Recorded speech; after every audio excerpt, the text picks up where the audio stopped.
Hello, YouTube. This is going to be a live stream. I would like to talk about social media, like the news, like MSNBC, NBC, CBS, CNN, HLN. Some of these are the far left, some of them are the far right.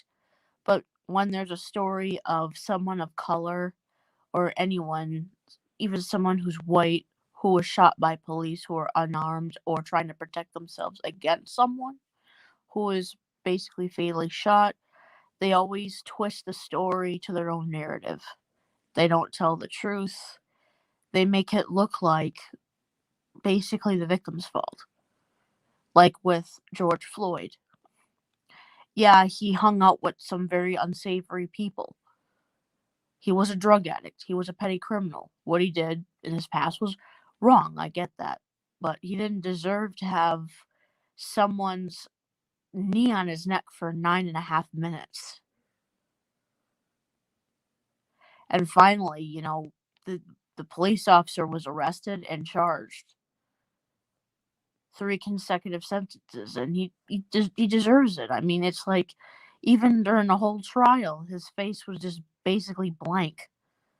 He had no emotion. He didn't care. Police officers are trained to shoot to kill, which is wrong. There's no. Sometimes, yeah, you do have to shoot somebody if they're really that dangerous. Like with Ma'Khia Bryant. Yes, she shouldn't have been wielding a knife. Her father shouldn't have kicked a girl in the head. It should have been stopped. But the thing is, the story of it is the foster mom was having a birthday party. And Ma'Khia didn't want to clean the house, which is really not her job. She's not a maid. She's not a slave. She's not Cinderella. She can clean her own area, like her room. But basically, she wasn't really living at the foster mom's house. Basically, she was living with her grandmother. That was, I guess, kinship care. So basically, that story of maybe her living there in that house was false, but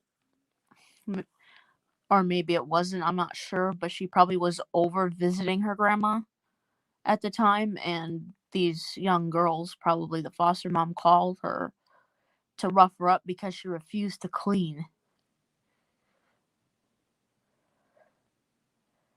Foster parents like to come in your face and say, clean this shit up, clean that up.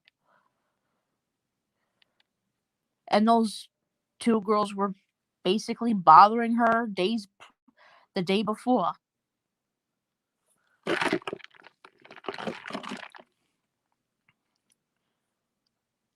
In my opinion, we need better police training. That's why we have tasers.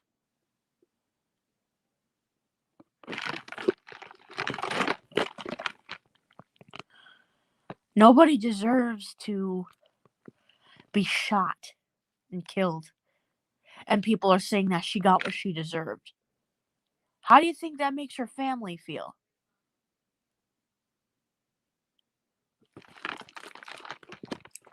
I have no sympathy for those two women who were there.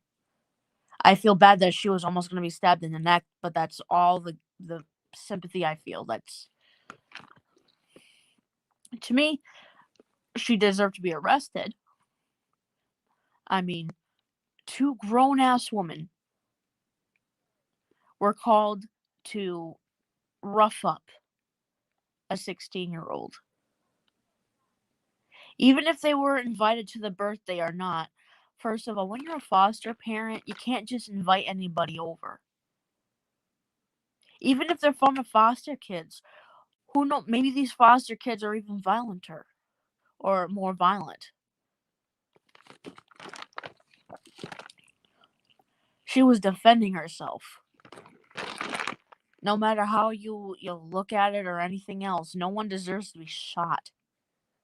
If it was a white girl, it would have been different. She would have been tasered. She wouldn't have been killed.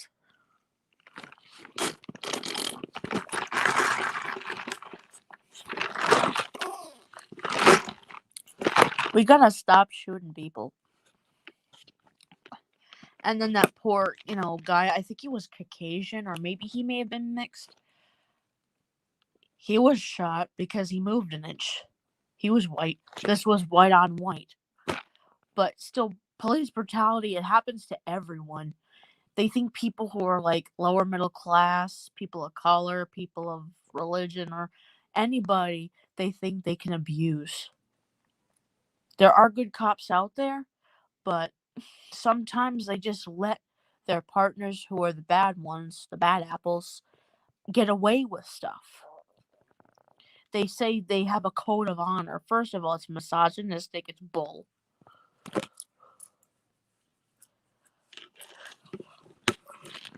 When you're dealing with a system that fails children again and again and again. This is why foster care, there's a lot of violence. The mother's name was Angela Moore. We don't know if she was white or black. Doesn't really matter, because when you're it's like you go into someone's face and like bitch at them, tell them clean it up, clean it up. First of all, you treat kids like Cinderella. They're not your slaves. They're not your labor.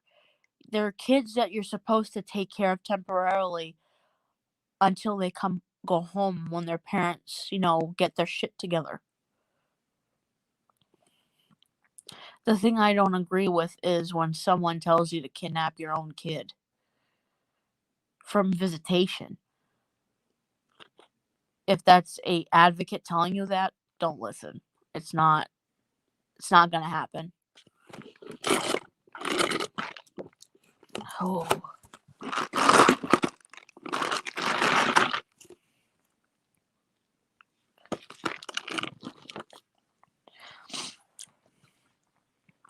Like, the best thing to do, if there's a knock at your door, when there's a knock at your door, knock, knock, and there's a police officer, if there's a CPS worker with a clipboard and a police officer, do not answer the door. You ask, who is it?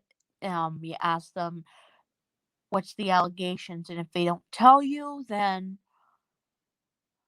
you ask, oh, do you have a court order or warrant signed by a judge? And if they say no, say, I'm sorry, if you want to communicate with me, you'll communicate through my lawyer.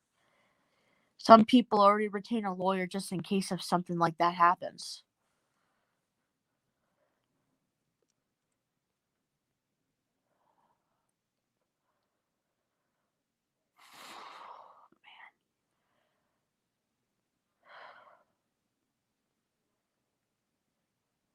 Dealing with a lot of bull crap. I mean, I've seen some videos of a CPS standoff.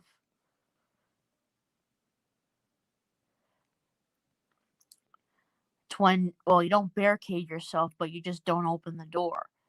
I mean, when there's no reason, you haven't been convicted or imprisoned because of that. I mean, no one deserves to be. No one deserves to have their kids taken if they haven't abused drugs. Even if they use marijuana recreationally, if they use just cannabis, there's no reason to remove. This will happen to Ryan Dean. There's 3 bio families, but there's more than that.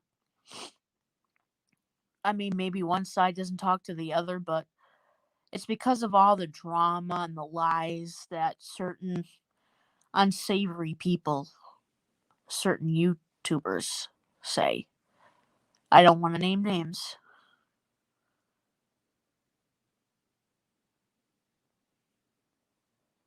It's not okay to abuse your power as a entity.